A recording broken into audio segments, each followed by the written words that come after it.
Good morning, Good Connections listeners.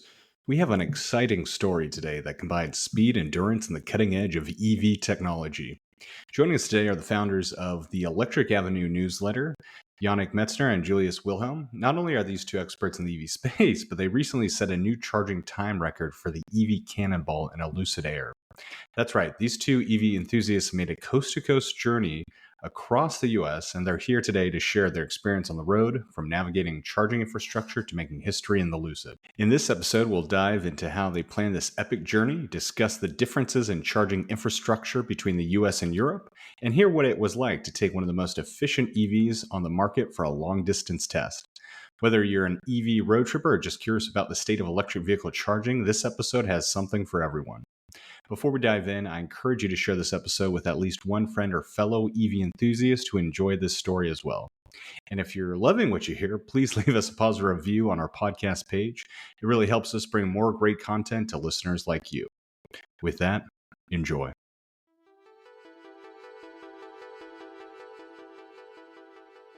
Thank you Thank you to for be here. having us. My pleasure. So I guess let's kick it off. For those who are listening, can you share a little bit about your background and then how you guys met? And then we'll kind of get into the actual road trip. Yeah, I've been working in EV charging for about 8 years. I'm originally from Germany, but the last 5 years or so I've been in California. Worked at Lucid Motors. Now I'm with a startup called Pionix. So always kind of approached it from like my main day job perspective, but I'm also just an EV enthusiast and nerd on the side. And 2 years ago, Julius and I kind of started this newsletter together as a hobby that we publish like once a week, where we just follow our own curiosity and write about topics. So that's kind of how I got into the topic of EVs. And then Julius. Yes, I'm Julius, and I also started working in the EV industry in Germany, in Munich, in 2018, and that's also where Janek and me met the first time. And mainly, I have been working in public charging and how to make that accessible and easy to pay for public charging. And just recently, I also started my own startup journey and trying to develop the EV charging market further. I think this is what's going to be so great about today's conversation is both you guys, not only knowledge base, but hands-on experience in the industry and kind of approaching it from both sides. Obviously, Yannick working at Lucid, and then Julius, your own experience with EV charging and how that overlaps. But I guess for our listeners, given your guys' experience, I think before we get in the road trip, it would be kind of interesting to hear some of the things, maybe just in general, that before going into this road trip that maybe you guys were aware of between the differences between charging infrastructure in North America and Europe? Or did that really go into the planning for this trip at all? Julius, I think there's many things that I, for example, could only read about and not really knowing what I'm going to experience once we go into the trip. Because unlike Janek, I didn't do a lot of road trips before in the US. I did hear about, for example, the reliability issues, which are also a topic in Europe, but the discussion is much, let's say, hotter around the reliability topics in the US, for example. On the other hand, for example, Janek and me, we also exchange frequently, and ad hoc charging is having credit cards is much less common in Europe until recently. Now there's a regulation in place that enforces all operators to offer credit card terminals at the charging stations. But in the US, that has been, say, a thing. They have been installed right from the beginning. So there were already some differences I was expecting about just from reading and discussing with Janek and other people. Anything you want else add to that, Janek, or is that Yeah, I think having been in the market and having owned like a CCS EV for several years, I knew, the difficulties we have with public charging reliability in the US. So I went to the trip, I think, a lot more cautiously optimistic about charging infrastructure reliability than Julius.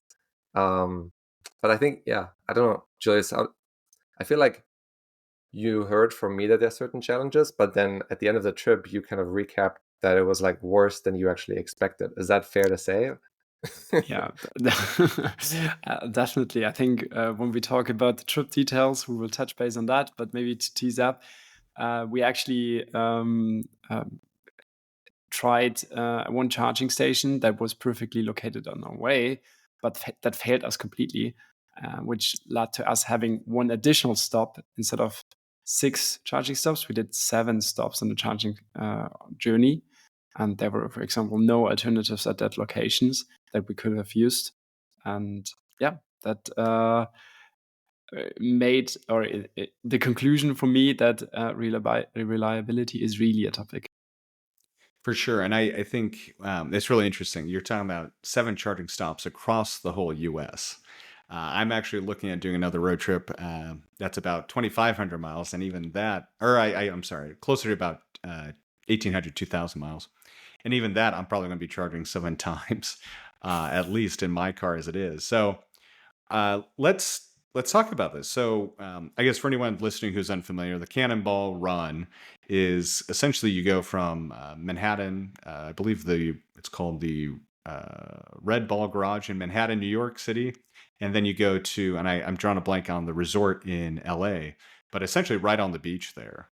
And the goal is just trying to get across the US as fast as possible. There's been quite a few records set, obviously with combustion vehicles.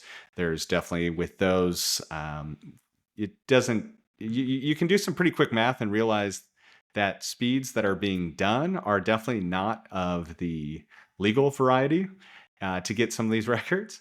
But then obviously there's been the generation of electric vehicles doing this, and how there's been all sorts of different strategies of, do you try and hit as many just really short trips? And I believe before you guys, the record had been set by Kyle Connor in a Porsche Taycan, if I remember correctly. There's been a few people that have done it in a couple different vehicles, but yeah, what was kind of the genesis of this idea? Like, was it kind of just joking around, or what made you two decide you're like, okay, we're going to do the Cannonball and we're going to try and do it in a Lucid, and some of the strategy behind that? I had followed the other records that had been set. So I think Kyle holds the record for a CCS car on the CCS charging network in a Porsche Taycan, like you said. And then Ryan from the Kilowatts YouTube channel holds the record in just any EV. He did a Tesla Model S long range in like 42 hours something.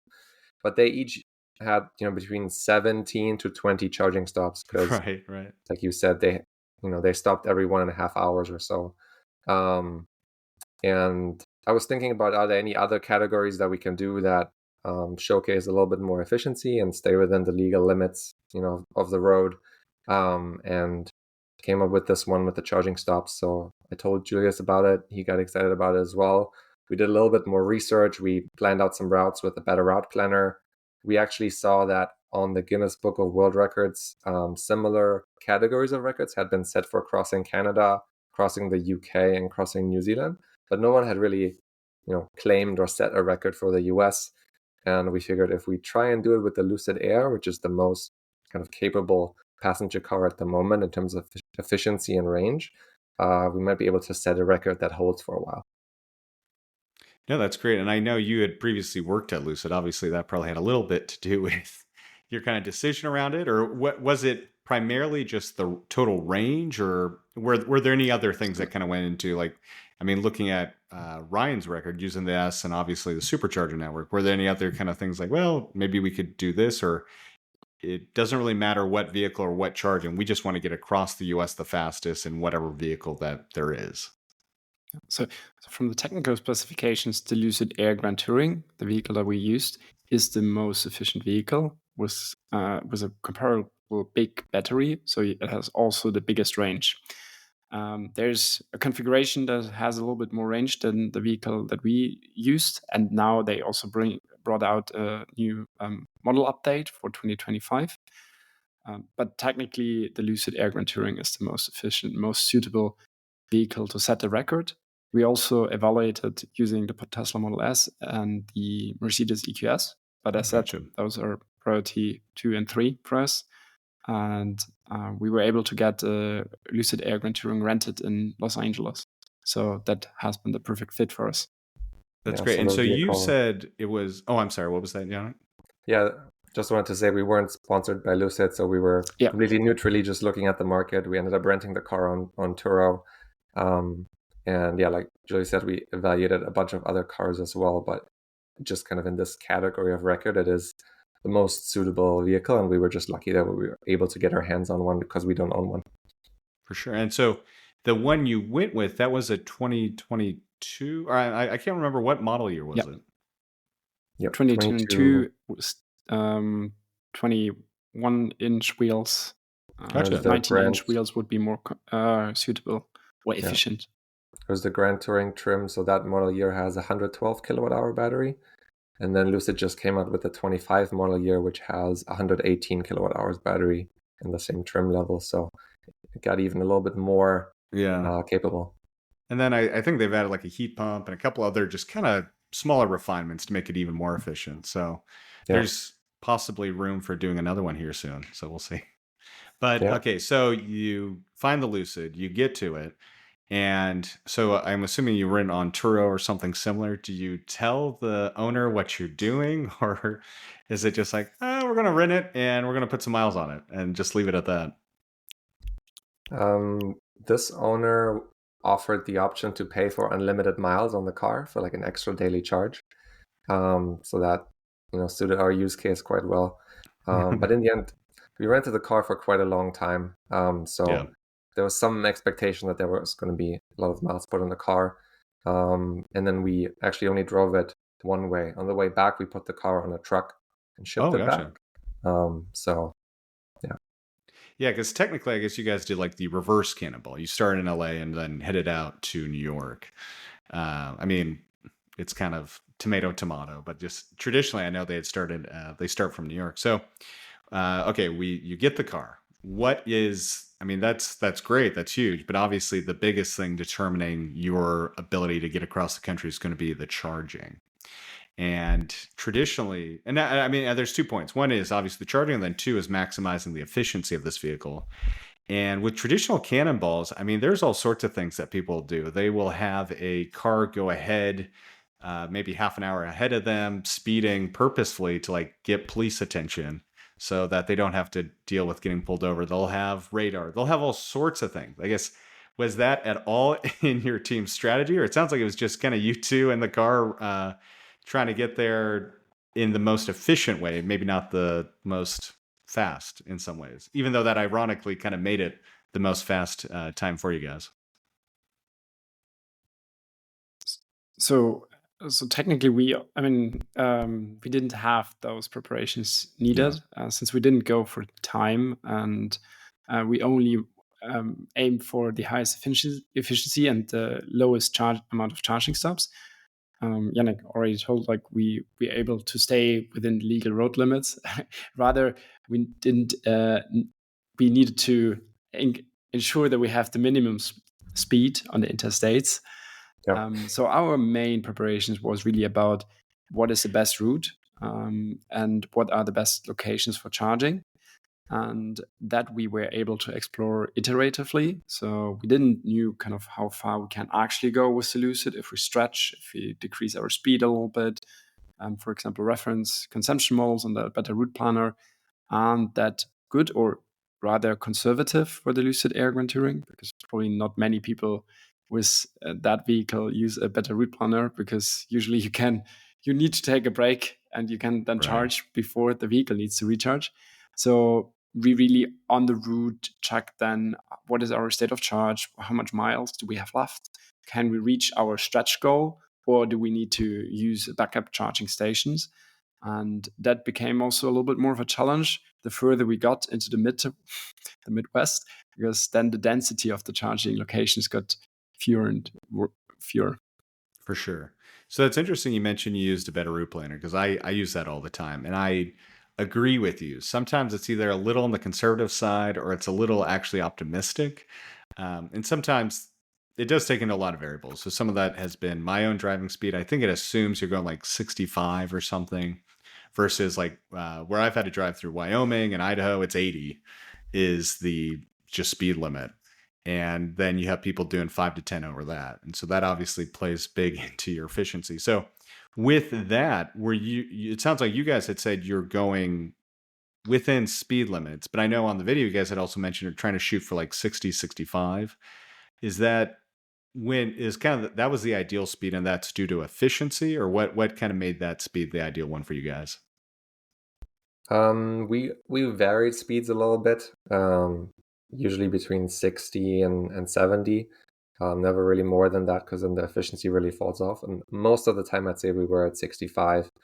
A better route planner actually lets you define the reference consumption at 65, and then also set a maximum speed limit that you go, and takes into account the speed limit on the route. So it's actually, you can nerd out and get into all the settings and can get normally something out that's very accurate. I think one of the caveats with the Lucid Air is that car doesn't have any telematics API that's open, and it also doesn't have an OBD2 port, so you can't plug in any telematics device. So there's probably no one that can submit real-world consumption data to a better route planner, so they can't really improve their model. So I think that's kind of what led to the model being probably more conservative than what we saw in the real world. And that's why we really had to just plan stop to stop, pick out the next charging stations that are between 350 and 450 miles from our last stop, and then just see as we get closer which one can we make it to.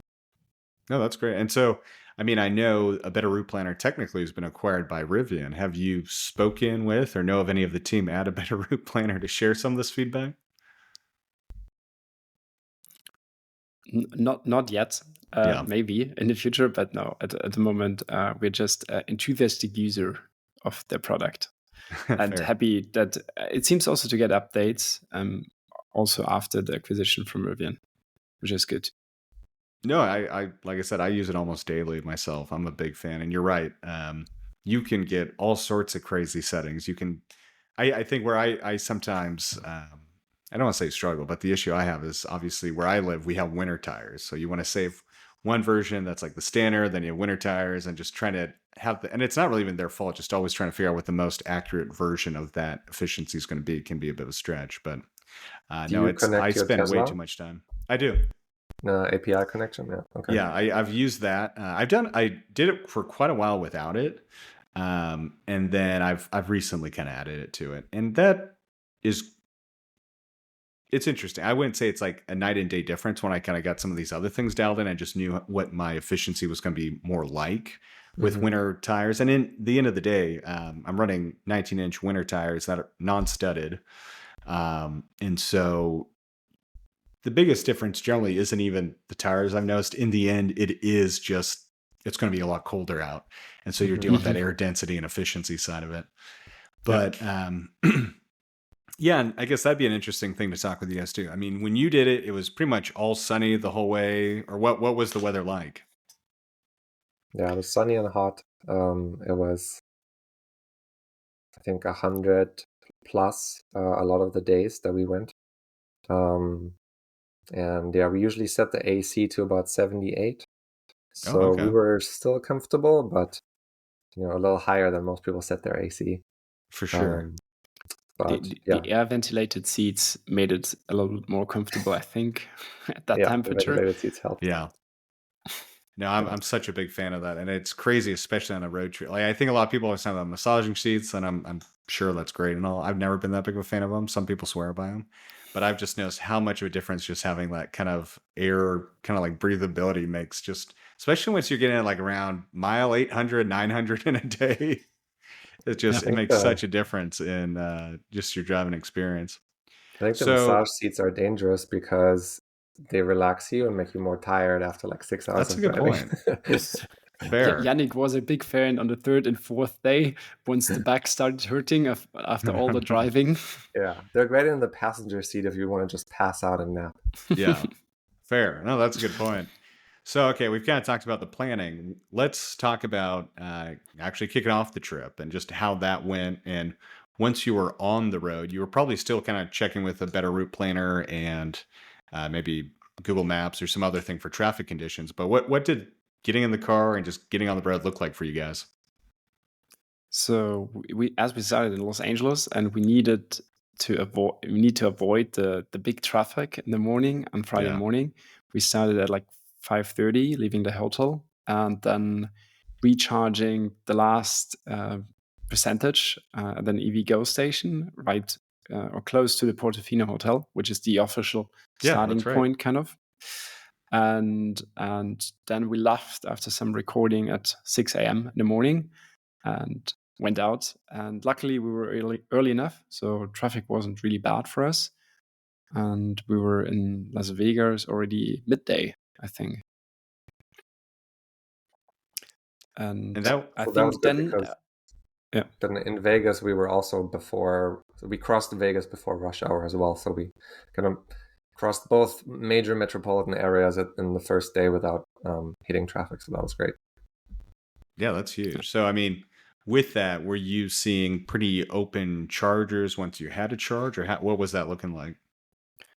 So once we were on the road, we switched more towards PlugShare, just because the database is, compared to a better route planner, a little bit more complete, has a bit of a better coverage. And for us, really important was also having the reviews of the people and the users, and to know about like when was the last successful plugin, and what is the reliability at the station that we can expect. We didn't struggle with any like wait times, even so the first station in Utah that was an Electrify America station, once we arrived, it was quite empty, but after we came back to the car, there was actually a line of 4 EVs charging, so a lot of EVs out there in Utah charging. And but for the rest of the trip, like waiting times hasn't been a topic for us. So it was mainly about where are the stations located and are they functional? Can we access the station? Yeah, and it seemed like with your video, you obviously getting out of LA and Vegas and avoiding the rush hour was kind of the big thing. And then once you get past that, at least even in my experience, just the more you head east, the less of an issue it is. But really around just getting kind of off-peak times always helps, but especially getting out of the Southwest.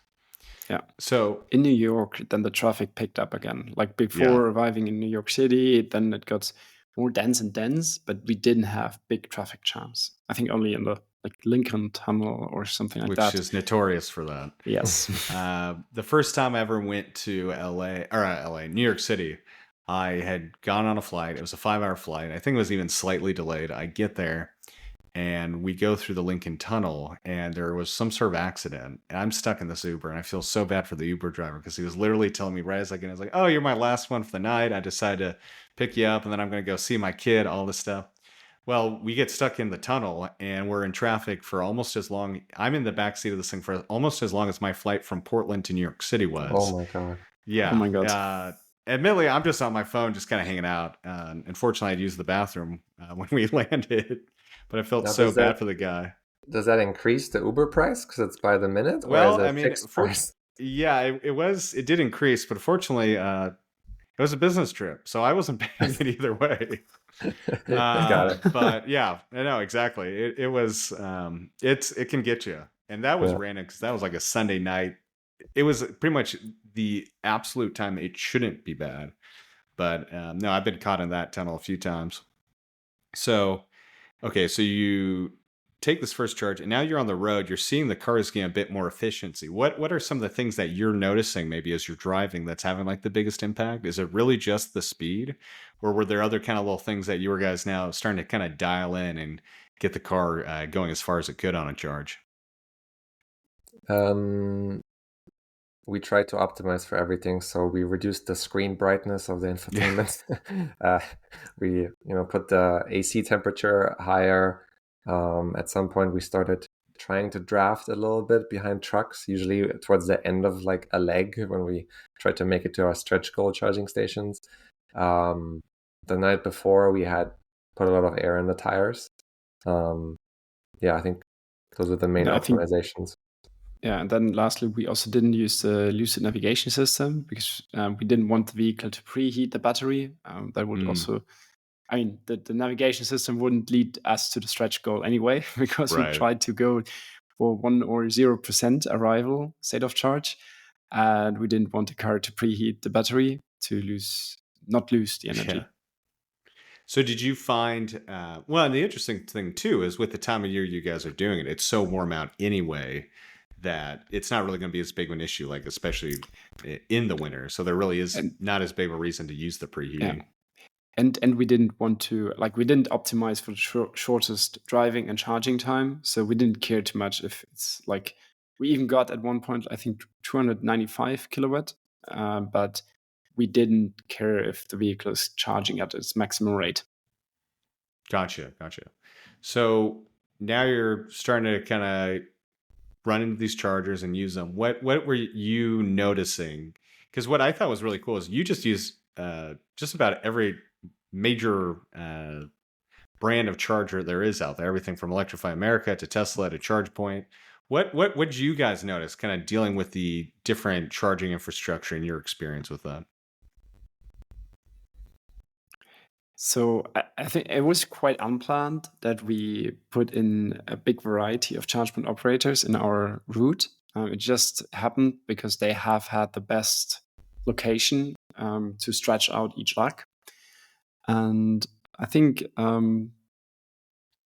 there hasn't been, now I have to think about the big difference on there. I wouldn't say that they are different in terms like, are they better located to the interstate or less close proximity to the interstate, which you usually see, for example, in Germany, that there are some operators that are at the highway, and then others, for example, Tesla is not that many times at the highway itself, but you need to go out at an exit because the locations are just cheaper to acquire.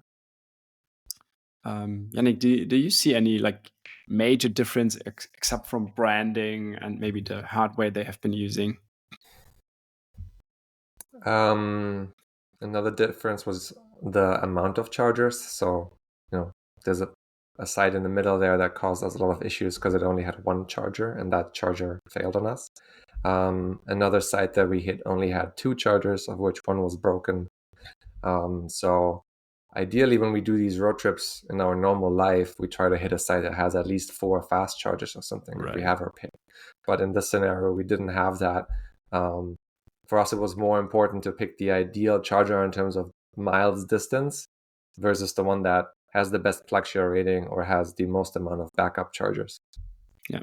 And also, if you like really go for speed, you're pretty much left with Electrify America because none, except from the GM Energy EV Go station, they were always like, I think, 150 kilowatt max, and only Electrify America offers the 350 kilowatt. So that's why I think you see many people going on road trips reporting about Electrify America, because just if you want to optimize for the shortest charging time, that's your preferred choice or the only choice left, especially in and I think a big thing too was it really was for a long time just them and the supercharging network that were cross country, that you could just have one, especially on some of the interstates for a long time. Now you're starting to see that with the EVgo and kind of GM partnership, which is great. But even then, that's still kind of like almost divided by the, I think that's the Missouri River. There's so many on like the eastern half of the U.S., but kind of on the west side, and then especially Middle America, you start running out of that charger density. Yeah. So you roll up to 1 and it's almost, well, it sounds like it fails you completely. Are you at like 0 or 1% when that happens? What's kind of going through your minds when you get to this one? Yeah, so there was a station in Colorado shortly before Nebraska. That was just the ideal one for us in terms of miles, and it was a single free-wire boost charger, battery powered, behind some very rural gas station with very little other infrastructure around. And it was in the afternoon. It was very hot outside, over 100, and we plugged in, got the station to work, walked away trying to get lunch, and just out of fear and a habit checked the mobile app to see if the station was still running, and the session had stopped. So we walked back. I think at this point we arrived with 0%. We had gotten maybe to 10 or 15% state of charge, and we weren't able to reinitiate a session really, or we tried 3 times on both cables that the charger had. It was very hot at that point. The our GoPro and our iPhones kept crashing because of the heat, so it was hard to even document. And we think the station just overheated because it would start charging, deliver like 0.1 kilowatt hours, and immediately stop charging. And the next station was the Electrify America site in Ogallala, Nebraska, which was about 50 miles away. So we just about had enough energy to go there. If it had failed on us earlier, we would have had to either wait until later in the day until hopefully the heat goes down, if that was the actual issue, or we would have to get towed. I'm not sure what the issue actually was. I don't know if it was maybe something else, but presumably the heat played a factor. Yeah, and I do know, I mean, I know this is also improved, but one of the areas the Lucid has had issues with is sometimes charger compatibility. And do you feel like that's something you ran into at all? And I mean, part of its efficiency is it has this really high pack voltage, but then part of what kind of works against it at charging is it has this really high pack voltage. And I'm kind of curious if that kind of played, how much that played into your strategy, and then how much that played into your experience on the road, you think? Because of that fact, and we were aware about it, we also wrote an article in our newsletter about it. We excluded the Tesla network from the beginning because the Tesla network is limited to 400 or 500 volt. And as you said, the Lucid has a voltage range of around 800 volt. So at those stations, we get like 50 kilowatt max.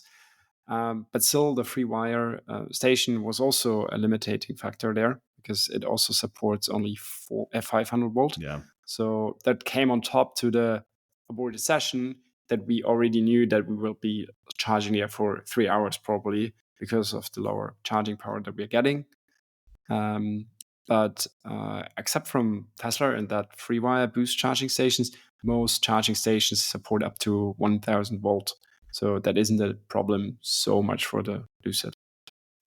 Yeah, I think in terms of interoperability, I think a lot of car brands have issues with certain chargers, often like the more obscure chargers that just have less deployments.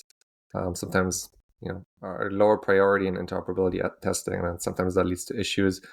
We were a little bit worried about that, like when we rolled up to the Tritium station and it didn't work at first.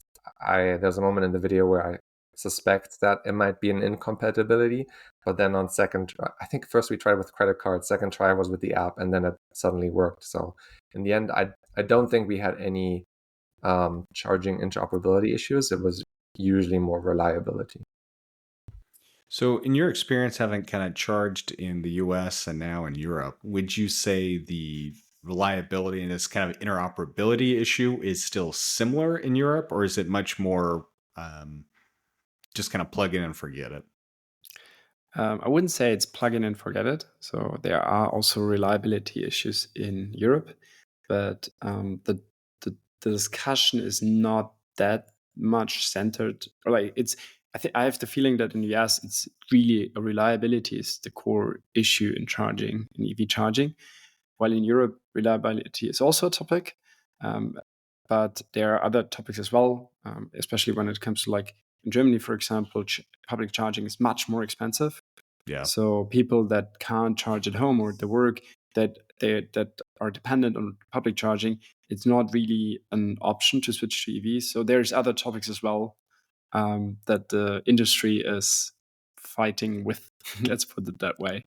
And also from the personal experience now charging in the US, I got much more worried about having a session stopped while we are away getting lunch. A big problem of ours was that we rented the vehicle, so we didn't have the vehicle app access.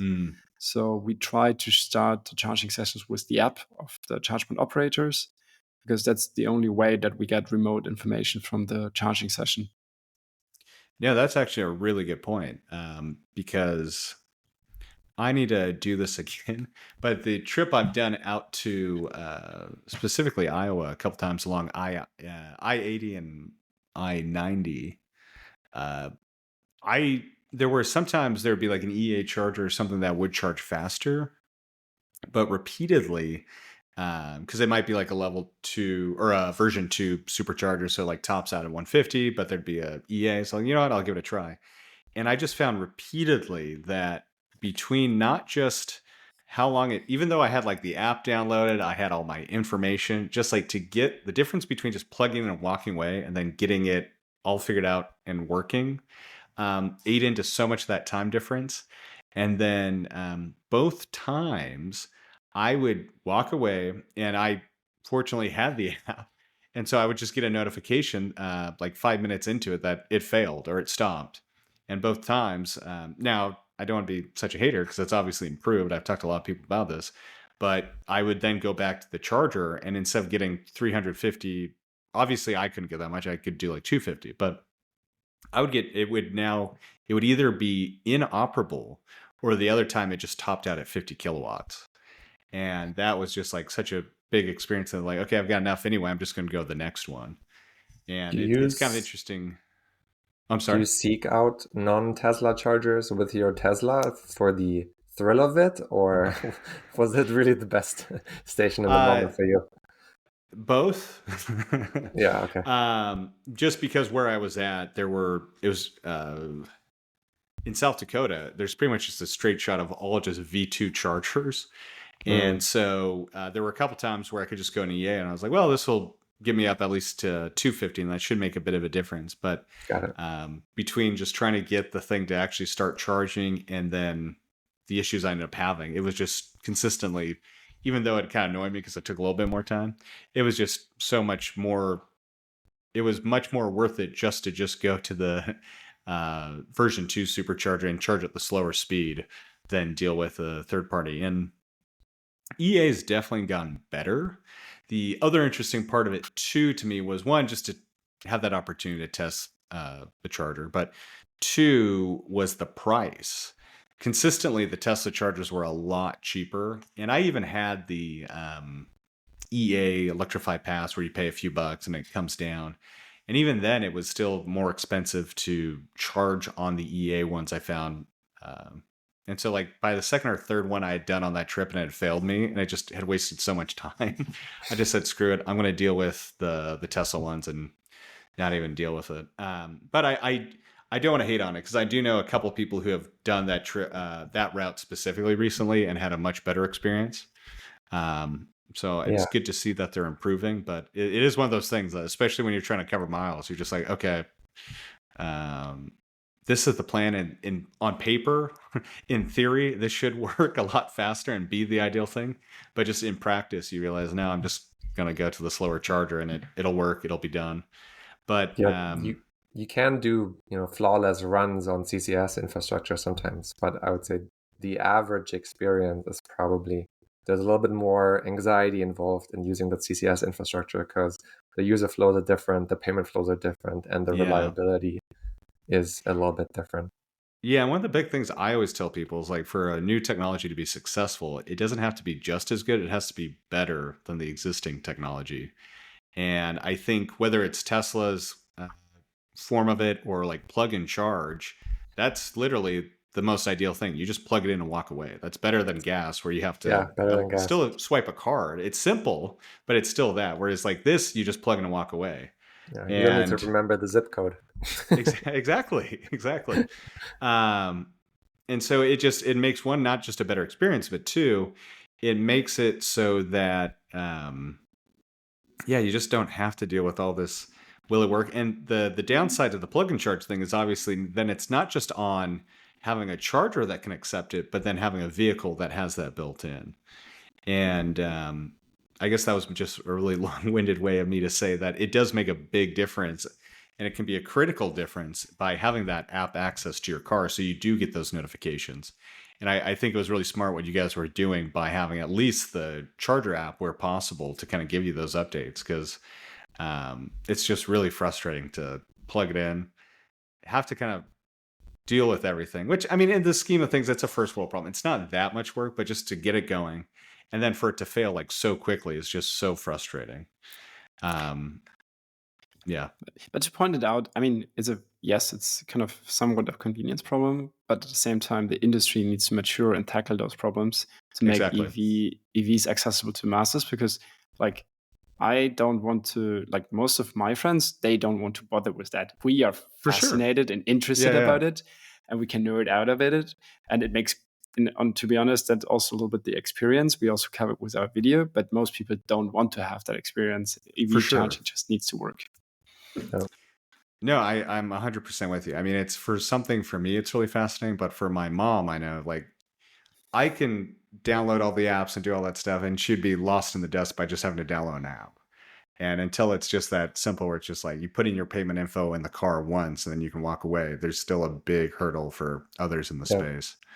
Yeah. And both kind of issues that were inhibiting us with the Lucid, which was like some of the charge point operators just didn't give us the option to remotely monitor the session, and we didn't have access to the companion app of the vehicle because it was a rental. Tesla is really thinking about those and solving those, because you can, with the Tesla Hertz collaboration, you can just scan a QR code in the Tesla that you rent from Hertz, and you have like a temporary companion app on your phone so you can monitor the session. Plus there's, the Tesla automatic payment integration where you just plug the rental car in and it gets billed to your Hertz account at the end through a Tesla Hertz integration. So they're really thinking about making it seamless, even for this kind of niche use case of a rental car, where other companies still have a long way to go. Yeah, I mean, that kind of reminds me of another thing too, where kind of different, but a friend of mine let me borrow their Tesla the other day to go do a errand I had to run, and they just did it through the app. So I get in the car, and they also had a Model Y. I sit in it, and I would not know. Everything just goes exactly to how I have my settings in my car, even to the point that it literally started playing the same song I'd been listening to on Apple Music in that car, like the instant I get in. And I know like Rivian and others are trying to get there, but yeah, it still is kind of like really impressive experience for the end user to just have that kind of simplicity. And I think that is what's really cool about Tesla, Rivian, and I think to an extent Lucid. I'd say they're a little further behind, but they're definitely taking that same kind of approach to really try and personalize and make a really standard experience for the driver. Even if you guys didn't have the app access, unfortunately. But yeah, so we're kind of by the end of the first day. You guys had, how far had you guys gotten? I think we did cross then, we crossed into Utah. That's where we took our first charging session. And then at like midnight, we arrived in Colorado. Gotcha, okay. A Wallbox Starbucks charger. And that's where also we kind of arrived with 0% state of charge, and then did a extensive late dinner and charged up to 97%. Oh, nice. So yeah, I guess that brings up my next question. So you're kind of getting to the end of the first night. What was the strategy for like sleeping and staying rested to just keep going through all of this? So also that we didn't plan really ahead, because we didn't know like how exhaustive it is to drive and how kind of tired we are getting and how good we can sleep in a car. So we tried to drive as long as possible, but we also figured out, and kudos to the people that go for like the 42, 43 hours doing it in one stretch. It's really exhausting in my opinion.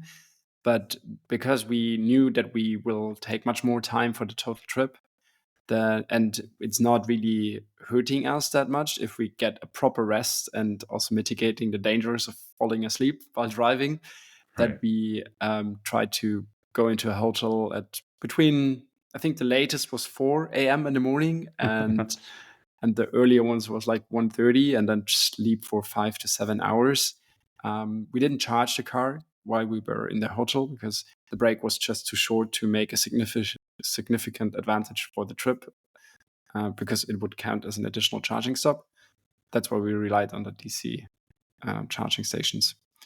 But no, and I think that's a good way to do it when you're trying to do like across the country. I mean, it's a safe way to do it, one, but two, then I think there'd be a lot of issues with people like, well, you're AC charging and it's not quite the same. But I am personally such a big fan of AC charging because that really does make the difference. I find very few people actually will drive more than like 500 to 800, like 600 miles a day is a lot for most people. And I'm a weirdo that'll do like anywhere from 800 to 1200. And even then, you just really, it is so crucial to have that overnight AC charging at a hotel too, because then that next day you can just start with a full battery and get a real good chunk going in that first run.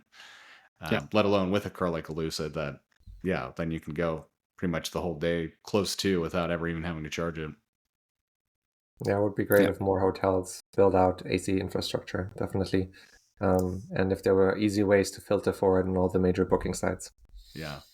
We actually had Steve Burkett on from Plug and Play EV a couple of weeks ago, and he was talking about his road trip across the U.S. and how, even in my own experience, it's kind of especially for AC charging at hotels, a bit of a desert. You have to kind of if you're going to do that, you have to plan in advance which hotel you're going to go to, and then use PlugShare to verify if the system is up or still running. Yeah.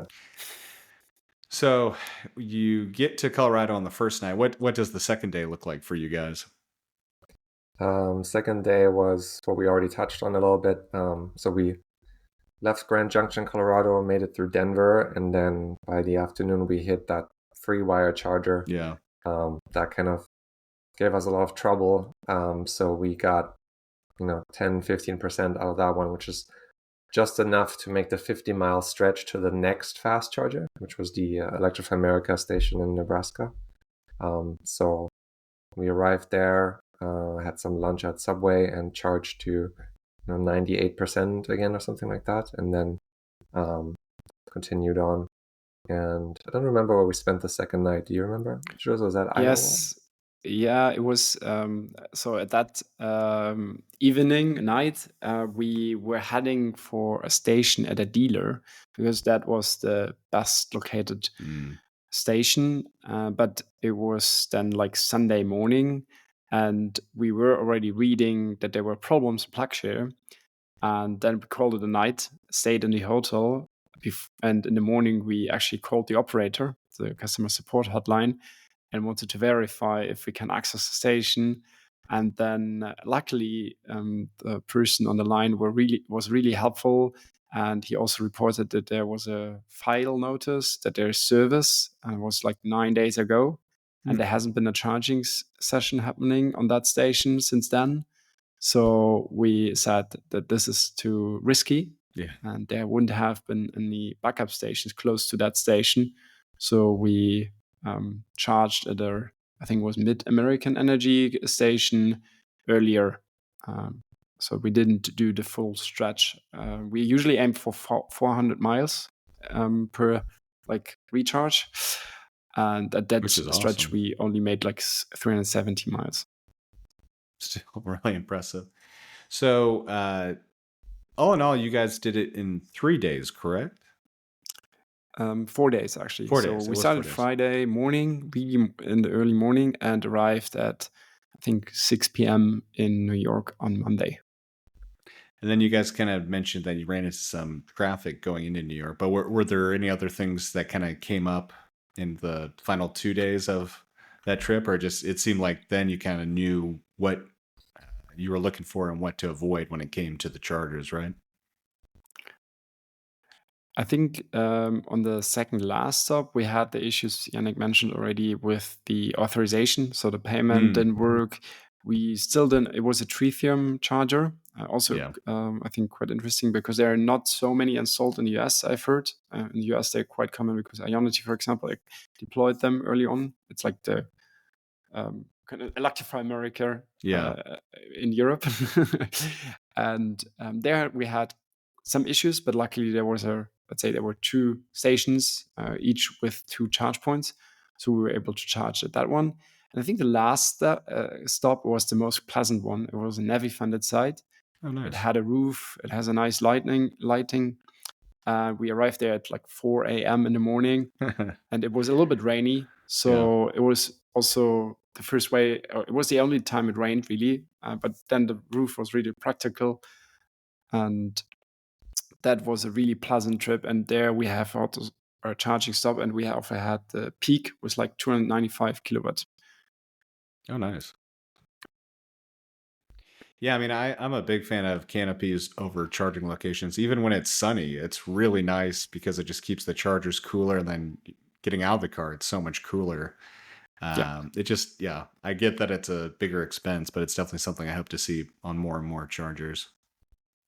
And heat is definitely a problem for the Yeah. chargers. I think in total, in the recap, I would say that heat is probably one of the biggest enemy during those trips, because most struggles we were having were related to heat at that trip, and the canopies can help. Alternatively, we could also, let's say, replan our route to not charge during lunchtime or in those peak heat times. That would also mitigate that risk a little bit. Interesting. Yeah. It also helps with keeping the car cool, because at one of the stops we were, in the 97, 96% range. The car was only charging with, I don't know, 8 kilowatts, but it was like, it showed like 115 or something. So the AC was working really hard to keep the car cool. So it's probably wasting all, the same energy it was getting. So we weren't really like increasing an SOC anymore. But if you had a canopy, maybe the AC didn't have to work so hard and you could, max out the battery a little bit more. But we never actually managed to charge to 100%, right? I think the highest we did was like 99. Gotcha. I think we got to 100% on the last stop because we left actually something right. I would usually not do, but we left the Lucid at the charging station. It was the GM Energy station, and went to the hotel, slept for 5 hours at that night, came back in the morning, and then of course it was charged 100%. We made sure that they didn't charge idle fees at that location. Yes, exactly. And we didn't get a feel for that we would be blocking anyone like in the middle of the night in Ohio. The capacity was more than the EVs charging there. Yeah. Right. All right. So then you get past that, you get to New York. You guys just, I take it, do you go to a hotel and immediately crash, or what did you do once you finally got to New York to celebrate or sleep? Yeah, we actually went to dinner with one of our sponsors, S44. They're based in New Jersey, and their CEO invited us to dinner with some of the team in Manhattan to celebrate. So that's awesome. That was great. And then did we go to the Revel site the same night still? Yes, we also went to because we didn't had enough of charging. No, we arrived with again with a not really high set of charge, and we needed to recharge the vehicle before we leave for the night. It's not healthy for the battery, so we went to a Revel site, and also was quite interesting experience because it was like midnight already, and there were Revel vehicles and Uber vehicles coming in and out all the time. Like I have never seen that high utilization at any site, and I think they had like 25 charging stations there. So impressive what has been going on there. Yeah, that's definitely been a conversation in general we've had a lot on this podcast and just talking to others about, especially in very dense city centers, trying to figure out what that balance is for essentially commercial use, where there are a lot of rideshare drivers that probably can't charge at home. And so they go to a lot of these stalls. And I think that's where, especially here in the US, like when we had, there's a big story coming in Chicago during the winter and how all these people, there were lines and stuff to charge. And a big part of that is so many of those people charging were actually just like Uber drivers and others. And that's definitely something that needs to get solved. But I still haven't been to a Revel charger yet, but it does seem like that is kind of the model to hopefully solve that problem. Definitely interesting business case for any CPO offering urban fast charging. A few years ago, nobody built fast charging hubs in cities. Everybody was focused on the highways, the interstates. But I think if really want to make a profitable case, the urban stations and being attractive for ride-hailing drivers and taxis, but also maybe delivery vans, is really interesting. So you get there, you go to Revel, you have dinner. I guess I'm curious now. I used to go to Manhattan for work a lot. Where'd you guys go to dinner? Oh, it was an Italian restaurant. I can't remember from the top of my head. It was not far away from the Red Ball garage. Gotcha, okay. So it was like 5 or 10 minutes. And then after the dinner, we went to Revel Station. There are a lot of amazing Italian places in New York, no question. So I'm sure wherever it was good. So yeah, you do that, and then you guys have the car shipped back, correct? Or how'd you guys get home then? Yeah, So Julius I was basically arriving home at that moment. I came to the US because of private reasons. So I stayed in New York and also made sure that the car is loaded to the truck once the driver was picking it up, I think 2 days later. And Janek needed to fly out again to San Diego. Yeah, I flew back on Tuesday, left the car and the keys with Julius, and he was staying a couple weeks in New York and Brooklyn, so he was able to stick around, because by the time we arrived in New York, we didn't have a carrier assigned yet. Our truck broker was still trying to get someone to do the job, and then luckily 2 days later, someone picked up the job, and then so I flew back on Tuesday, and the Sunday of that week, the truck arrived with me. I live in San Diego, and then I drove it up same day to LA and returned it. Gotcha. So, I mean, I think we've already discussed a lot of the different things that stood out to you, but I guess to recap, after completing it, what were some of the high level or things that really stood out to you after the trip? I think the biggest thing that we wanted to also prove a little bit was we have the technology to make those long distance trips. And we have really efficient vehicles that are suitable for long distance trips. That a few years ago, it was an adventure to go for a few miles out of the city. Janek and me joked around that we drove, for example, in I3 in Munich, and there's from Munich to Lake Garda, it's 3 hours of driving. And that was already a gamble. It was a long distance trip. And with the Lucid, that's nothing. And we have the technology there. We need more charging locations, certainly. But even today, we can make those coast-to-coast trips, which is incredible, I think. Yeah. And the technology needs to kind of trickle down to the more affordable price range, where the mass market really is. But yeah, independent of price, the Lucid just eats miles. We were going, 6 hours between needed charging stops, which was way longer than we wanted to drive. So we had to do bio breaks to use the restroom, get some food and snacks. And yeah, it's just really impressive what this car can do. It's longer range than some gas cars have. Right. Actually, quite a few. So when you say things that need to trickle down, where do you see it being? Is it mostly there's a lot of really cool things about the Lucid. It has it does have just a big battery. I mean, the top of the line one is almost 120, it's 118 kilowatt hours, which is a really big battery. It's obviously really efficient. And then it also charges at a really high speed a lot of the time. So what do you guys think are the big things that you would like to see more of that? And what do you think is maybe the most realistic price-wise to kind of come down to more vehicles? I think from a manufacturer point of view, it's quite interesting. If you increase efficiency, you don't need to put in a big battery pack. Right. And that can make EVs more affordable. So, of course, it is more attractive to launch vehicles in the premium segments, having SUVs. It's more comfortable for the people. So naturally, they are a little bit less efficient. But if we go to the mid-sized vehicle segment, we have much more sedans, and there you can also work with smaller batteries, but still have electric vehicle, which is not only the second household vehicle for the commute, but where you can also comfortably go to vacation. So I think the efficiency is something that BMW initially proved with the i3 can be done. Yeah. Maybe with fancy materials that have been used, which are not nice for mass production. But I think efficiency is something really important for every manufacturer, because then you save on the battery.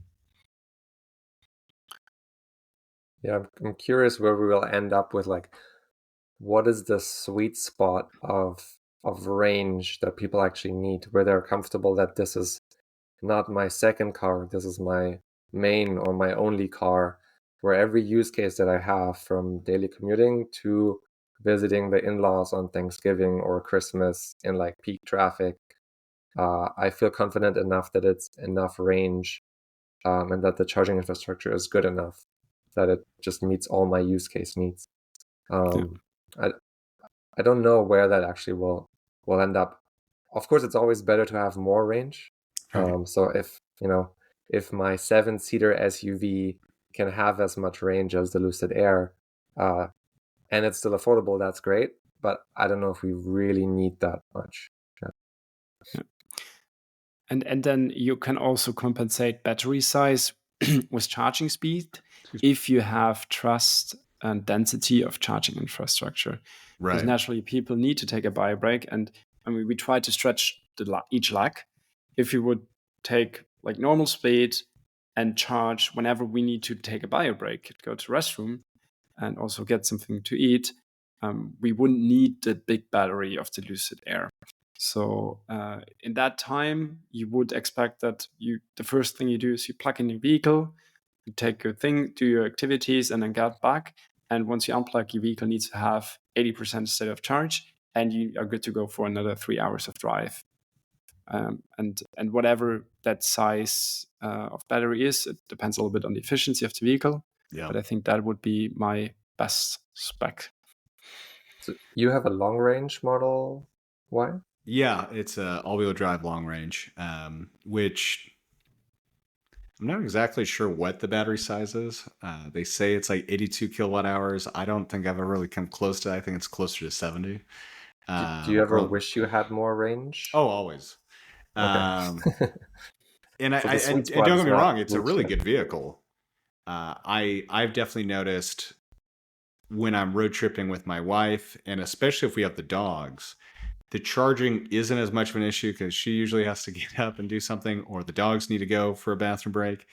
And so it's not bad, but I definitely would not say no to about 30% more range and about like 30% less charging. Yeah, okay. And I think allegedly there's this new Model Y coming out that kind of gets close to that. So I'm very curious to see that. And I mean, it's kind of funny you mentioned the battery pack and everything and efficiency, because I think in America it's a little bit different, but I think realistically a car should have like 300 real world highway 300 miles driving range. Like that's a lot of cars claim they do, but like when you put them on the highway, it's not quite that. And so I think if you can get like 300, that's good. And we're kind of there. And I think over the next year or two, that'll become pretty much the norm. And then I think the next stretch goal would be like, if you can have 400 miles, then it's like 400 miles at highway, it's pretty much, there's no longer like really an argument. And I completely agree with what you guys say about infrastructure. And I know that sounds kind of absurd, but Lucid claims now, admittedly, that's like if you're doing the right speeds and everything, but they claim that their new ones are about like 5 miles per kilowatt hour. And if more, like you're saying, if more EV companies can get closer to that, then you only need an 80 kilowatt. I mean, it's still a decent sized pack, but then you only need an 80 kilowatt hour pack and you can go 400 miles. So there's, and still, it's crazy to me how far it's come in a decade. Since like driving a Model S in 2013 versus like what is now capable, not just even between charging and charging availability, but then also like that pack goes, and my Model Y is smaller and goes farther than that thing ever did. And so I am definitely hopeful. And I think we are pretty much at that point already, but within, I think the next few years, and especially with some of the things that Lucid's even talking about, bringing kind of a lower priced car to market, Rivian's kind of talking about that. They're still expensive, but there's definitely a path to like this being pretty unstoppable and a pretty practical option, and which I think there already is. I think it's much more so if you own your own home or you can charge either at work or at your house. The argument pretty quickly makes it pretty easy to have a one car EV. But I think once you get to that solid 300 plus mile range and charging becomes more prevalent, then it really is kind of inevitable. Some of it is a little bit of price, but we're so close already. Yeah. And there's one other argument for having those ranges and in terms of battery size and charging speeds. You're becoming much less dependent on public charging infrastructure. That's true. And that is going to become an issue, in my opinion. And if you have peak times, that you get to the point where you need to queue at a charging station. With higher charging speed on the infrastructure and on the vehicles, you also have a higher throughput. Right. That means you have also much lower need for charging infrastructure. once like we got to a state where more vehicles are not quite there on the road. But no, I agree with you. Like, I think it is a little annoying to me that I see so many of the American, specifically to call them out, EV makers. Like, I get that there's a difference between obviously the peak charge rate and then like the kind of constant charge rate. But it does still seem silly to me. So many of them like top out at 150. Yeah. How do you benchmark them usually? If you look at them, do you look at it? That is also something I think needs to be I think there's two big things from the consumer perspective that I think needs to be changed in the US. One is I think the EPA, I think actually this is global. I think all company ratings or kind of international ratings, whether it's EPA or whatever, are too low, or I mean too optimistic. Too optimistic, yeah. And it really should just be, how far can this car go at 70 miles an hour? And I would even say up to 80 miles per hour, which I realize is really aggressive. But we do have highways here in the US that do that. And I think that's kind of like... You're talking to a German. Well, exactly. And I think it's better to have like an overly aggressive, like worst case scenario. So people are figuring like, oh, I've only got 300 miles of range. Well, it turns out then you can go 350 or something. If it's always tied to like this worst case scenario versus like, well, if it's 50% on the highway, 50% in city.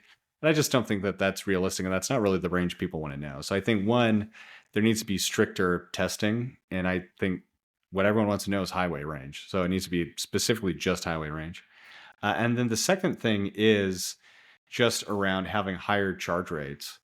I think we need to get to kind of like that 2.5 to 3C charge rate, which we're seeing be an option for a lot of battery cell makers.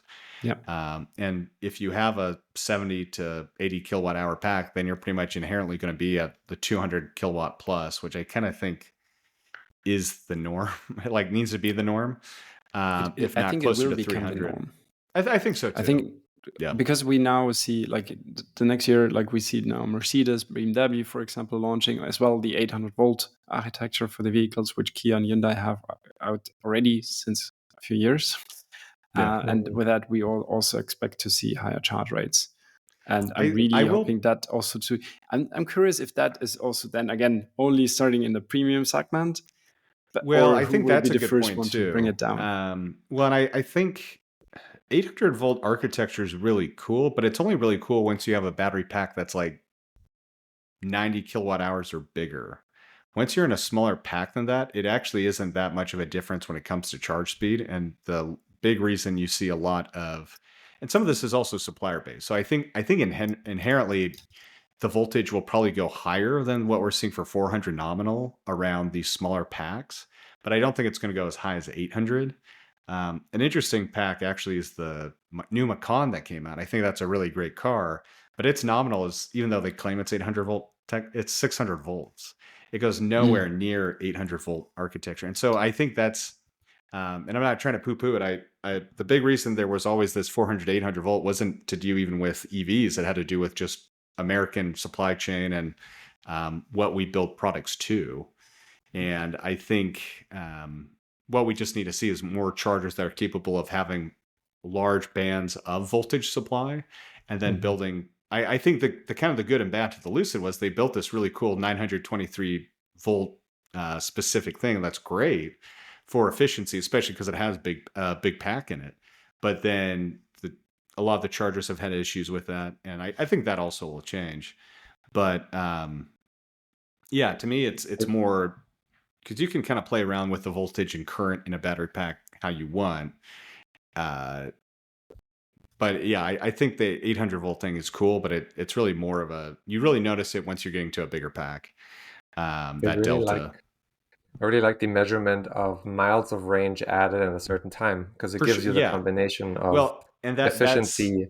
That's the other thing I was going to say that's a little annoying is manufacturers don't have a standard for that. Some do 0 to 80, some do 10 to 80, and I think the most common is like 20 to 80%. You actually don't really need to talk about percentage. You just need to talk about miles. Yeah, percentage lets you hide how little mile you get out of it. Exactly. 100%. And that you're 100% right, because that kind of does go back to like the 150 kilowatt rate. It's like, well, at 30 minutes of this, and I think it really should be like, okay, honestly, I don't even think it should be 30 minutes. It's like in 15 minutes, 20 minutes tops. Like how many miles of range can I add? And I think that is what's most important. I think there's a really nice index by P3. It's a little bit, I think it's less consumer favorable. Yeah. P3 is a European consultancy, and what they measure is what can the car actually recharge in terms of miles in 20 minutes, and divide it through 300 kilometers. In that case, I don't know the numbers, but what they want to check is like how close can the car get in terms of recharging the distance that you can travel within 20 minutes, and setting the goal as like, if you have reached 300 kilometers is 1.0 score. If it's below, it's not good. It's above, it's getting better. And that's where you kind of factor in all the difference. That's a really interesting benchmark, and I kind of like it. I don't think it's going to be, I think it's almost too complicated. It's not consumer friendly. Yeah, exactly. But that is a really interesting way to, as an EV nerd, I like that. As consumer approachability, who knows? I had another EV nerd question for you. The Tesla trip planner is pretty good, probably the best out there. Why even use a better route planner if you have a Tesla navigation system? That's a good question. Great question, actually. What I like about a better route planner, the Tesla planner is really good. I would say it's actually a little conservative for it kind of usually wants you to stay there longer than I would stay there and charge to a higher percentage, which I think for someone who's new to an EV, it makes them feel so comfortable with it. And sometimes it's also just like I'm trying to be as like efficient or try and get as many miles as possible. So I'm kind of like comparing the two to see which is which. But I think it's such a great baseline. What I love about it specifically, though, isn't even that it tells you what charger to go. It's how much information you have about the charger that you can just pull up. Like, okay, it's this many cents per kilowatt hour. There are this many cars there, and then there's this many cars going there right now. Yeah, that's great. Because that's been super. When there's been like a holiday weekend or something, and I'm on a road trip too, which I try to avoid, but it happens. There's been so many ways I save myself, like without having to go to one that there's a line at, and it admittedly does a really good job of like rerouting you to other ones. It's like, no, don't go to that one. There's too many people. I think there's always room for improvement, but yeah, it is almost getting to the point in some ways where it's like too smart, where it'll start kind of figuring out things. Like you'll be like, why is it telling me to go this one? And then you're like, oh, because there's a bunch of people here and all this stuff. But yeah, vast majority of the reason is I just kind of like to cut it a little closer than the Tesla one is, and it would be kind of nice if I could just kind of dial that in, or if they had like the Pro road trip EV option or something where it cut those things closer. And then the second risk mode. Yeah, exactly. And then the second thing is what I like about a better route planner is, like you said, you can just go, what does it look like when I'm using winter tires and all this stuff? And when I'm trying to plan like a couple thousand mile road trip, I find a better route planner easier to do that than it is the Tesla one. But day to day, the Tesla one's solid. One insight maybe from Europe here on that, because my dad is driving Tesla Model Y as well. And I also don't like that. I mean, it's really good. Yeah. But I share your, let's say, thought why you would use another one. And the other thing which I have been observing in Europe is that Tesla is, let's say, from the location is always like the B location. It's off the highway. So if you really want to go fast from A to B, you rather not use the Tesla network. First of all, because they have usually higher charging powers, which you can also utilize with Tesla if it's not the newest generation of dispensers. And you have less of a, let's say, additional time to leave the interstate and get to the station. For example, in some location in France or in Italy, you have like these toll passes. You need to get out of the highway and then get back on, and then it can easily add up like 5 minutes to your charging break, while the others are located at the highway itself. Yeah, and those networks are not really in the navigation system, and they don't route you to that, which makes sense because there was actually there was also an interesting thing. I knew they were testing. I don't know if it's actually rolled out, where Tesla was going to start putting in, like when it plans a trip, put in more like public open ones, but only if it had like a rating of like what it guaranteed, like 80% or something. Like they had their own, kind of like what Rivian's doing. The twist is they do show them, but like in a grayscale, and only if they have the certain reliability, because Tesla vehicles have been charging there, they show them, but they never include that automatically in your routing.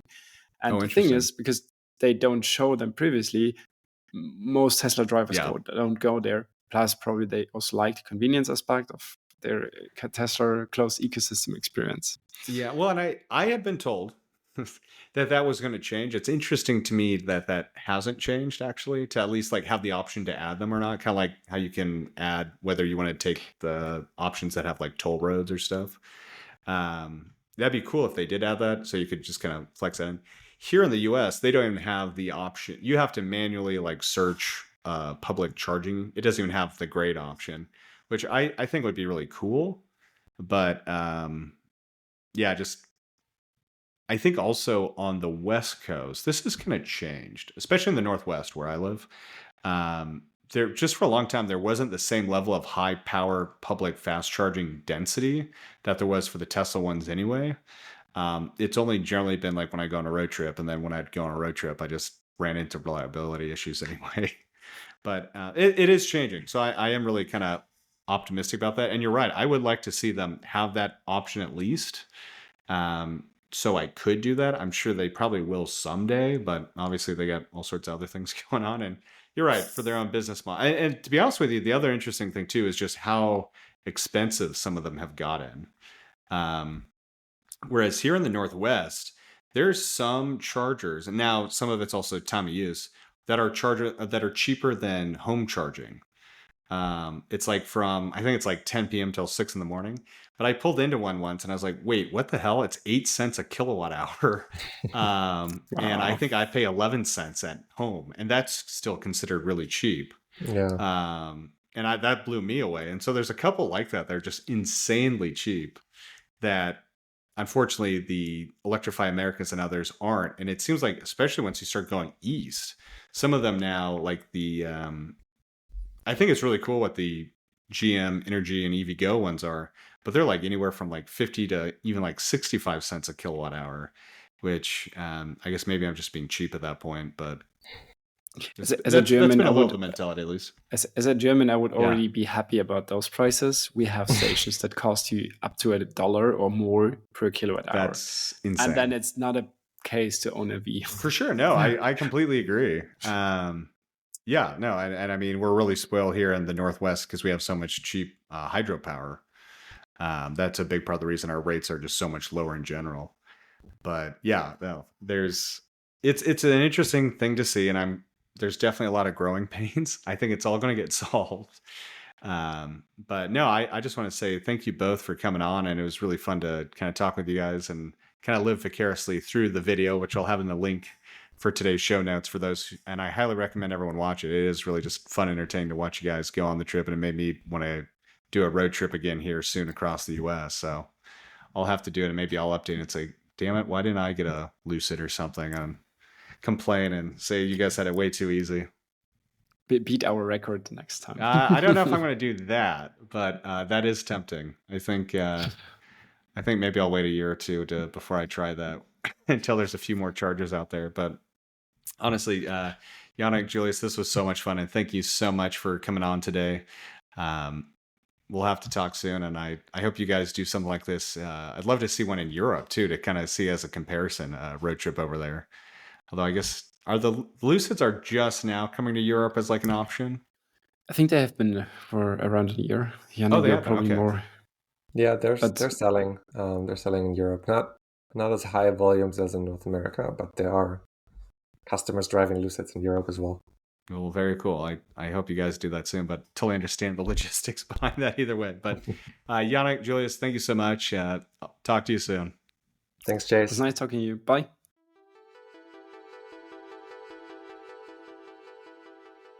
We hope you enjoyed our conversation with Janek Metzner and Julius Wilhelm, founders of the Electric Avenue newsletter, about their record-setting run for charging an EV on a Cannonball run in a Lucid Air. From the challenges of charging infrastructure to their unique insights on EV efficiency, it's clear that the future of electric road trips is incredibly bright. Whether you're planning your own EV adventure or just curious about the state of charging across the US and Europe, this episode gave us a first-hand look at what's possible with the latest in EV technology. If you found today's conversation inspiring, don't forget to share this episode with someone who would enjoy it as well. And if you haven't already, please take a moment to leave a positive review on our podcast page. It goes a long way in helping us continue to bring you fascinating stories from the world of clean energy and electric vehicles. Thanks for tuning in, and until next week, this is the Grid Connections podcast, signing off.